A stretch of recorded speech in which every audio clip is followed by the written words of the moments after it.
Have you ever had this great idea about how to change the world? Have you ever done something in a way that was completely revolutionary and had this feeling that you were simply the best?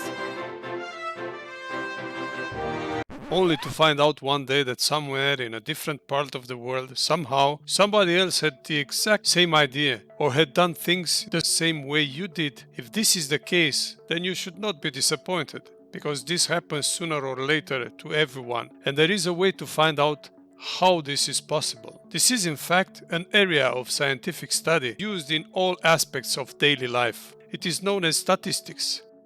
Statistics is a mathematical body of science representing the practice of collecting and analyzing numerical data, especially for the purpose of inferring proportions in a whole from those in a representative sample. In statistics, a population is the totality of members of a defined group, and it can be literally anything, from rocks to craft objects, from objects to processes or behaviors, from bacteria and microbes to plants and animals, from dust particles to planets and stars. But we are going to focus on our favorite subject, you.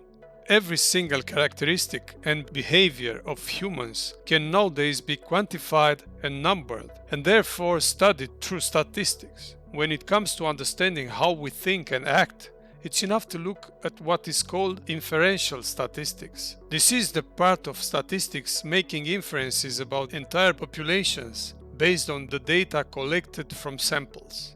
Based on this data, the statisticians build accurate models that can make inferences about the whole population from observed patterns in the data, predicting possible and probable outcomes. These models are used by companies like Amazon or Walmart to predict buyers' behavior, by different clubs to evaluate and predict performance in sports, or by healthcare professionals to predict or detect sickness. Such models are very powerful, and they can predict the future as well as reveal what happened in the past. The success of these models and their ability to accurately predict depends on the accuracy of the collected data. If the collected data is wrong or biased, the conclusions of a study are false, and the model's predictions would be wrong and useless. How then can researchers be sure that the collected data is accurate? Of course, the best possible data about a population is that collected from every single individual. However, even with today's technology, it is impossible, or at least very expensive, to assess every single element of very large populations.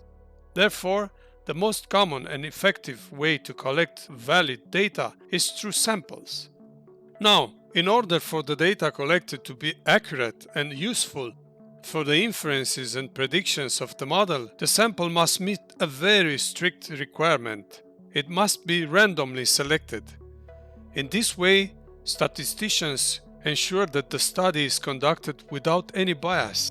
Randomness is therefore one indispensable condition for a sample to be representative of an entire population, and it basically means this: every single member of the population must have an equal chance to be selected as part of the sample. That is, it is representative for more or less other members of the population. Now, if all humans on Earth are the population we are interested in, and we want to predict some future behavior, in our efforts to analyze this population, we would have to select a representative sample, a random sample. This means that every one of us would have to have an equal chance of being selected as part of the representative sample. Thus, every one of us represents a smaller or bigger group of others.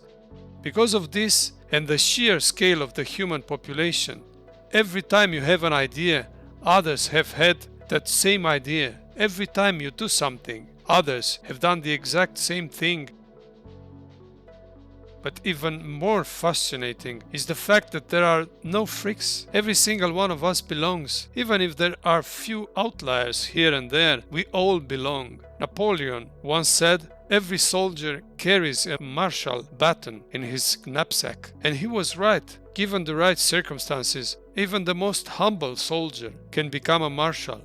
Given the right circumstances, any one of us can become anything. Of course, the right circumstances matter a great deal, but that is a different subject.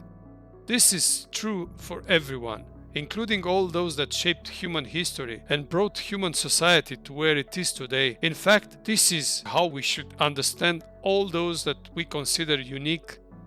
In those moments, they thought about something.